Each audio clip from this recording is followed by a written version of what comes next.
जय हिंद साथियों। जैसा कि आप सभी को मालूम है, जो हमारी पिछली डिबेट हुई थी उसको लोगों ने इतना पसंद किया है कि मतलब आप लोग उसको चेक करना एक बार यूट्यूब पे जाके। इतना पसंद किया है लोगों ने, इसकी इतनी तारीफ़ की है कि आप उसको देख लेना। और एक चीज़ और कि जो डिबेट होती है उसका सिर्फ हम लोगों का ये फिक्स नहीं रहता कि हमारी पर्सनल राय है, ये कोई भी किसी के पक्ष में जा सकता है। कोई भी चीज़ हो, जैसे कि हम आज जो डिबेट होने वाली है उसका एक बीजेपी और एंटी बीजेपी, मतलब एक तरफ बीजेपी वाले, एक तरफ बीजेपी के विपक्ष वाले लोग हैं। और जो पिछली भी डिबेट थी उसका भी जो जिस तरह से प्यार किया आप लोगों ने, इस बार भी आपसे उम्मीद है कि इसी तरह प्यार करेंगे।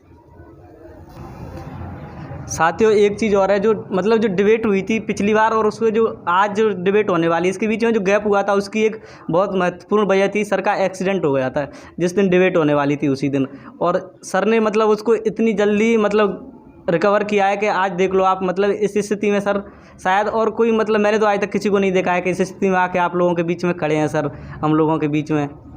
और जो डिबेट है मतलब जो अब लगातार रेगुलर होती रहेगी सही समय पर। धन्यवाद। और आज जो डिबेट होने वाली है उसमें एक तरफ है मतलब बीजेपी के सपोर्ट में जो लोग हैं, ये लड़कियां बीजेपी के सपोर्ट में, और जो दूसरी साइड है वो बीजेपी के विपक्ष में बात करें। सर आज जो हमारा मतलब जो पक्ष है, शायद हम लोग बीजेपी के विपक्ष में, तो मैं इन लोगों से सर एक चीज़ पूछना चाहूँगा कि जो वर्तमान जो हमारा क्षेत्र, शायद हम तो ग्रामीण क्षेत्र समझ लो इसको, और जो यहाँ पर जो सबसे ज़्यादा मतलब जो लोग कार्य करते हैं वो है कृषि। और जो किसानों के लिए जो मतलब जो बीजेपी की सरकार ने जो योजनाएं हैं, मैं उनकी इन लोगों से जानकारी चाहता हूँ। जैसा कि इन लोगों ने कहा कि मतलब कोई योजना, जैसे जनधन योजना चलाई गई थी और अंत्योदय योजना थी, एक किसानों के लिए थी सब योजनाएं। उसके बाद जो केसीसी क्रेडिट कार्ड भी, ये भी किसानों के लिए ही थी। और उसके बाद जो ये मिलता है ना खानदान वगैरह, खाद्यान्न मिलता है अपन को, तो वो भी मतलब जो अभी बीजेपी सरकार ने क्या कहा कि जो बीमारी फैली थी उस टाइम पर घर घर जाके किसानों के लिए मतलब 1 किलो दाल देना है, शक्कर वगैरह सब चीज़ वो भी सब प्रोवाइड कराई थी। और किसानों के लिए पहले मतलब किसान केवल खेती करता था ना उस टाइम पर, वो केवल जो पशुओं का जो खाद रहता केवल उसी को यूज करता था। लेकिन अब इतनी टेक्नोलॉजी चली गई है कि मतलब दवाइयाँ निकल रही हैं अलग तरह की, और खाद वगैरह सब निकल, इससे कि मतलब जो फसल होती थी ना वो दुगनी फसल हो रही है किसानों के लिए, इससे बहुत प्रॉफिट हो रहा है। अभी दीदी ने बताया कि जनधन योजना चली है, तो जो जनधन योजना है उससे जो जनता है या किसान भाई जो हमारे मतलब जो नहीं उन्हें योजनाओं का लाभ नहीं मिल पाता है उनको बैंकों से जुड़ने का मौका मिला। इससे बहुत सारे लोग आज बैंकों के उनमें खाते खुले हैं बैंकों में उनके। और जो अब सरकार है उसमें टेक्नोलॉजी का बहुत विस्तार किया है मोदी जी ने, जिससे किसान वैज्ञानिक तरीके से कृषि कर रहे हैं और फसल में भी वृद्धि हो रही है, उत्पादन में वृद्धि हो रही है।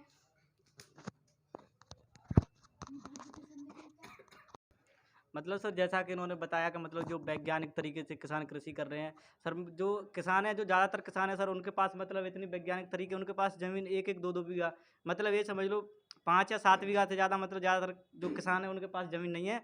ऐसे बहुत ही कम किसान है जिनके पास ज़मीन है। और सर जो खाद की बात की थी, तो जो समय था अभी इस समय पर इतनी किल्लत हुई थी खाद की कि अब उसके बारे में हम लोग सोच नहीं सकते। लोगों के लाठियाँ खा रहे हैं, सर फूट रहे हैं, और लोग रात के 2-2 बजे से लाइन लगा रहे हैं।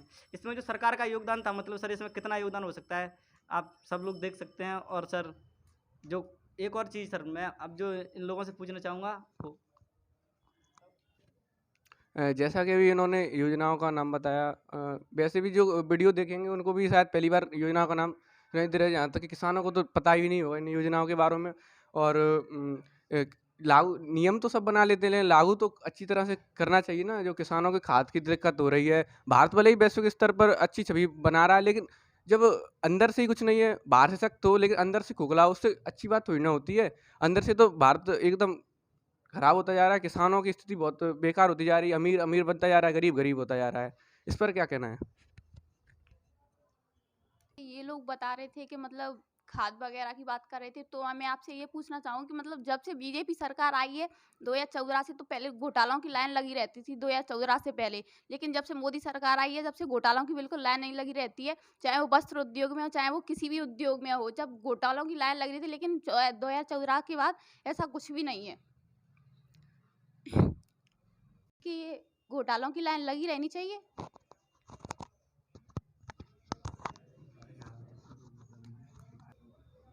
सर जी, जो जिस प्रकार इन्होंने जो घोटाले की बात कही, तो सर जो घोटाले होते हैं वो शायद जब सरकार मतलब जिस पक्ष की होती है उसके घोटाले सर जो जब विपक्ष की सरकार बनती है उस समय ही उजागर होते हैं। अभी अब देखो आप एमपी में देखोगे तो जो मध्य प्रदेश में जो घोटाला हुआ था, व्यापम घोटाला, उसकी अभी तक जाँच नहीं हो पाई है क्योंकि उसके आरोपी शायद आप सभी लोग अच्छी तरह से परिचित हैं। तो सर मैं घोटाले तो सर जो अभी सरकार बनेगी उस वजह से पता चलेगा। मैं आप लोगों से पूछना चाहूँगी कि जो कश्मीर है उसमें धारा 370 का हटना और राम मंदिर का बनना, क्या ये पहले संभव था जो मोदी ने करके दिखाया है? तो आप इसके बारे में क्या विपक्ष बोलोगे?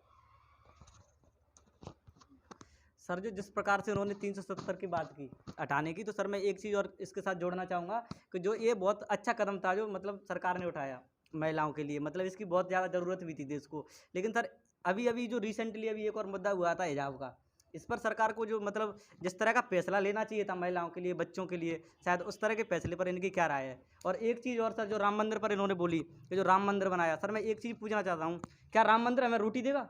क्या राम मंदिर हमें शिक्षा देगा? क्या राम मंदिर हमें दवाई देगा? अगर राम मंदिर ये चीज़ देता है तो मैं इस फैसले को स्वीकार करता हूँ। इस विषय पर इनकी और क्या राय है? राम मंदिर की बात कर रहे थे ये, तो राम भगवान हमेशा से हिंदुओं के आदर्श रहे हैं। और राम मंदिर चाहे मैं रोटी कपड़ा ये प्रोवाइड नहीं कराता, लेकिन जो भारत की संस्कृति है उसे बनाकर रखता है। और जो कपड़ा रोटी वगैरह की तो बात वो अलग है, लेकिन इससे जो हिंदू और मुसलमानों के बीच जो जनहानि होती, क्या वो मतलब रोटी कपड़ा मकान उनसे बड़ा था? इंसान तो हर चीज़ मतलब रोटी कपड़ा मकान वो कमा भी सकता है, लेकिन जनता का वो नरसंहार होता तो क्या इसके लिए यह ठीक सर रुको। प्रकार इन्होंने बताया तो मतलब जो राम भगवान है शायद वो हिंदुओं के मतलब पूज्य रहे हैं। तो सर ये देश सिर्फ क्या हिंदुओं का है? मैं इन लोगों से पूछना चाहता हूँ, अगर ये देश हिंदुओं का है तो फिर इसको हिंदू राष्ट्र घोषित करो, और जो भी विकास है सारी योजनाएं वो हिंदुओं को लेकर जोड़ो उनको, और वोट मांगने की बजाय शायद उसको भी हिंदुओं से ही मांगो वोट। सर जो मेरा ऐसा मानना है कि भारत धर्मनिरपेक्ष है, यहाँ पर किसी भी धर्म को इतना महत्व नहीं देना चाहिए, और ना ही किसी भी मतलब जिस प्रकार से इन लोग बता रहे थे कि राम भगवान सभी के लिए पूजे। राम भगवान ने कभी कहा था कि मैं मतलब इस जाति या इसी धर्म के लोगों के लिए मैं ये नहीं करूँगा, ये नहीं करूँगा? उन्होंने तो सबको समान रखा था। अगर ये राम मंदिर बनाया, चलो अच्छी बात है, बहुत अच्छी बात है। अगर राम मंदिर की साथ साथ अगर ये लोग एक मस्जिद भी बनवाते, जिस प्रकार से चंदा इन लोगों ने राम मंदिर के लिए क्या, और ईसाई भी लोग हैं यहाँ पे, बहुत से धर्म के लोग रहते हैं, सबके लिए इस प्रकार से करते सर, ये तो शायद बहुत बेहतर होता मेरे हिसाब से।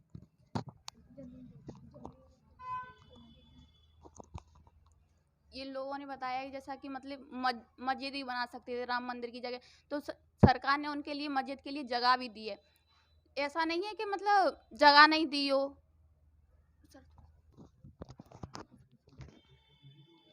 मंदिर और मस्जिद की जगह अगर ये लोग आपस में मरते तो क्या ये बेटर था?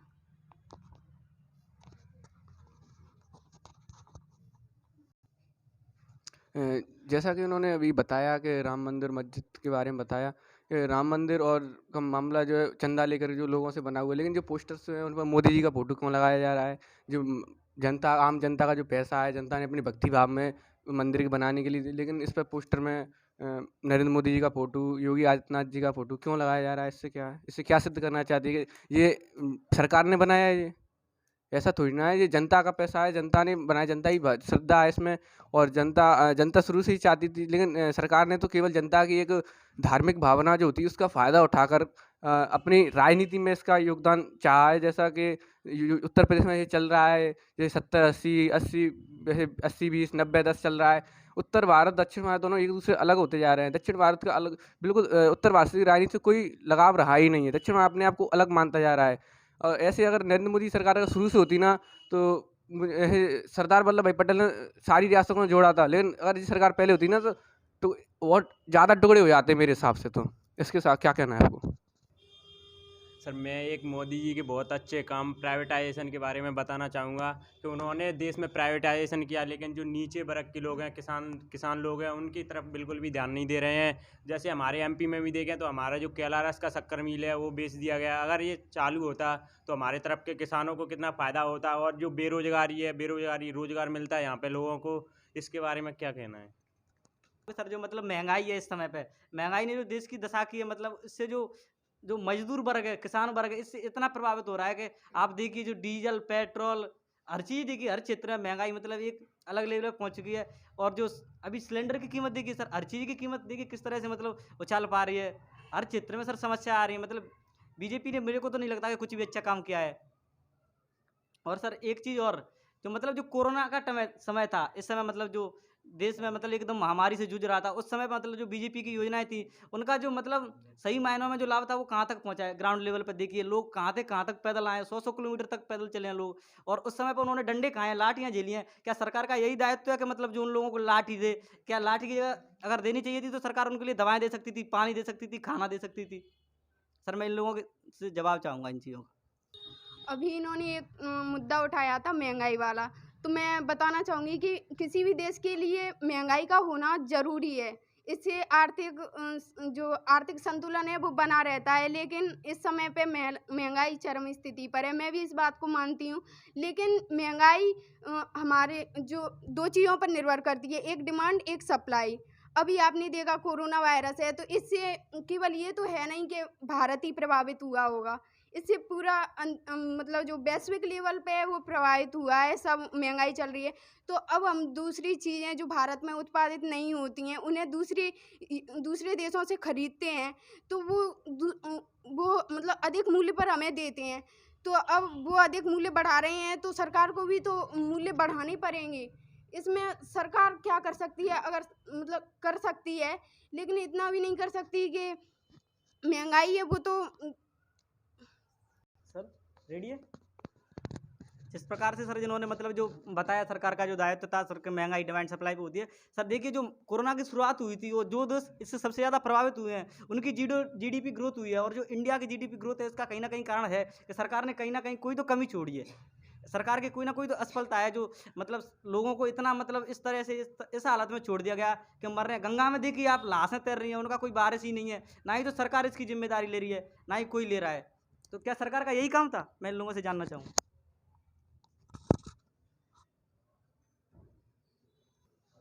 जैसे कि हम बीजेपी सरकार की बात करें, तो जो बीजेपी सरकार, उससे पहले के कोई मतलब मोदी, उससे पहले वो मुख्यमंत्री बने थे। मुख्यमंत्री उसने गुजरात में उन्होंने बहुत अच्छे काम किए, इस वजह से उनको प्रधानमंत्री बना दिया गया था। तो उन्होंने मतलब पहले कोई का प्रधानमंत्री कभी गाँव में कोई जानता था? हम अपनी बात करें तो कभी हमसे कोई पूछता प्रधानमंत्री को, हम जानते ही नहीं थे। कोई मनमोहन सिंह को जानता था कि वो जो बड़े लोग थे वही जानते थे कि हाँ प्रधानमंत्री कोई है। लेकिन आज घर का एक एक बच्चा जानता है कि प्रधानमंत्री मोदी है, क्योंकि उन्होंने मतलब बच्चों के साथ अच्छे संबंध बनाए रखे हैं। और उसके वैश्विक लेवल पे बहुत अच्छे संबंध बनाए रखे हैं, जिससे देश की मतलब बहुत चीज़ें की सुविधाएं रहती है। अभी जो युद्ध चल रहा था उसके कारण मतलब किसी समर्थन नहीं करते, लेकिन हर चीज़ में एक अच्छा योगदान देते हैं अपना।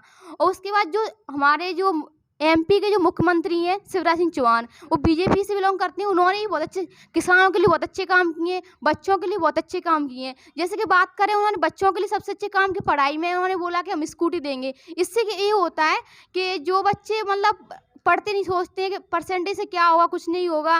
वो लोग क्या सोचते हैं कि मतलब लालच में आके पढ़ाई कर लेते हैं अच्छी, कि अच्छी परसेंटेज बनी, हमें स्कूटी मिलेगी, हमें पैसे मिलेंगे तो कुछ अच्छा। इस वजह से वो मतलब रात दिन लगे रहते हैं, और माँ बाप को लाश दिलाते रहते हैं कि मतलब तुम अच्छा करोगे तो तुम्हें स्कूटी मिल जाएगी।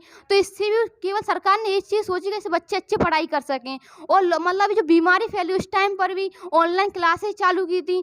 इससे भी मतलब जो बच्चे अच्छी पढ़ाई कर रहे थे उनको मतलब, हालांकि सबको हर चीज़ से सुविधा नहीं होती, कोई किसी को लाभ होता, किसी को हानि होती। किसी भी चित्र में देख लें, हम प्रॉपर्टी की बात करें, जो बच्चे ऑनलाइन जो मतलब घर बैठे, हो सकता है कुछ बच्चे मतलब क्लासों में नहीं आ पाते, लड़कियां घर पे रहती वो नहीं आ पाती, तो वो मतलब खुद का पर्सनल फ़ोन तो ना होते हुए माँ बाप किसी के फ़ोन से पढ़ लेती थी। ये चीज़ भी अच्छी की थी। और किसानों के लिए तो उन्होंने मतलब बहुत सारी योजना भी चलाई। उसके बाद मतलब जो दवाई वगैरह, और जो मुख्यमंत्री हैं वो तो हमेशा केवल इस किसानों के ज़्यादा कुछ बहुत कुछ करते हैं, जिससे कि लोग उन्हें आदर्श भी मानते हैं बहुत सारे लोग तो।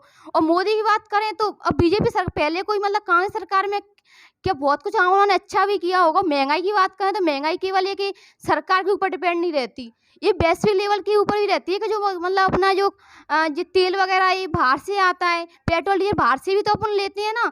तो जो युद्ध हुआ था तो उस चक्कर में मतलब हम सब जगह युद्ध का चल रहा था, और जिन देशों में युद्ध हुआ था उनसे अपन ईरान वगैरह, इराक और जो यूक्रेन वगैरह, इनसे अपन तेल वगैरह लेते हैं। तो पेट्रोल वगैरह इन देशों से आती है। तो जो वहाँ पर महंगाई हो जाएगी तो फिर देश में तो महंगाई हो सकती है ना। इसमें सरकार कोई वो नहीं रहता। सरकार ने, बीजेपी सरकार ने बहुत कुछ अच्छे काम भी किए हैं। सर जो मतलब इन्होंने जो अभी अभी क्वेश्चन पूछे हैं जो किसानों के लिए क्या बीजेपी ने, मैं बताता हूँ किसानों के लिए क्या किया बीजेपी ने। किसान आंदोलन था उस समय पे, बीजेपी ने क्या किया किसानों के लिए वो बताएं जरा ये लोग। मतलब जिस प्रकार से उन्होंने लट झेले हैं, जिस प्रकार वहाँ पे लोगों की जानें गई हैं, और लास्ट में आकर के प्रधानमंत्री जी कहते हैं कि मुझसे गलती हो गई। क्या गलती से उन लोगों की मतलब जो जान गई, उन लोगों की जान आ सकती है? उन लोगों के परिवार के लिए जो मतलब जो उन्होंने खोया है, क्या वो पा सकते हैं इस वजह से? जब किसी का मतलब जो जिसका होता है ना, जिसके साथ ये घटना घटती है उसको पता रहता है। और जो शिक्षा नीति की ये बात कर रहे थे ना कि इस वजह से, मैं इन लोगों को बता देना चाहता हूँ, तो ज़्यादातर जो मतलब सरकारी स्कूलों में जो छात्र पढ़ते हैं, आप मध्य प्रदेश को देख लो, ज़्यादा तो मैं दूर की बात नहीं कर रहा, यहाँ पे जो ज़्यादातर छात्र पढ़े हैं सरकारी स्कूल में, मतलब उनका आप देख सकते हो कि जो किस तरह से उनका जो फाइनेंशियल मतलब जो जिस तरह की उनकी जो होती है स्थिति, आप उससे अच्छी तरह परिचित होते हो। जो अगर थोड़ा सा भी व्यक्ति सक्षम है तो वो अपने बच्चे को स्कूल में, ऐसे स्कूल में एडमिशन दिलाता है जिसमें बहुत सारी सुविधाएं हों। क्या सरकारी स्कूलों में ये सुविधा दे पा रही है सरकार? सरकार सिर्फ योजना बना रही है, क्या उनको लागू करने में सरकार की जो भागीदारी है उसको सही से तरीके से निभा पा रही है सरकार? बिल्कुल, मुझे तो ऐसा लगता है बिल्कुल भी नहीं निभा पा रही है। बात की थी मैं, तेल अभी जो देखिए तेल, ये महंगाई होती है मैं मानता हूँ, लेकिन जो देश भारत से तेल खरीद रहे हैं उन देशों में तेल सस्ता है, पेट्रोल डीजल वहाँ पे सस्ता है, तो फिर भारत में ऐसी कौन सी मजबूरी है सरकार की जिस वजह से तेल और पेट्रोल डीजल ऊंचाइयों को छू रहा है? ये सब अब तक जो बातचीत हुई है, मैं उम्मीद करता हूँ कि आप भी कमेंट में इसका उत्तर दें, और हमारी एक बार इंडियन इंस्टीट्यूट में आकर देखें, आपको भी डिबेट करने का मौका मिले, आप भी आएँ यहाँ पर, आप भी डिबेट करें, आप भी अपने विचार रखें, जिससे आपकी राय हम तक पहुँचेगी, हमारी राय आप तक पहुँचेगी, जिससे हमारा भी विकास होगा, आपका भी विकास होगा।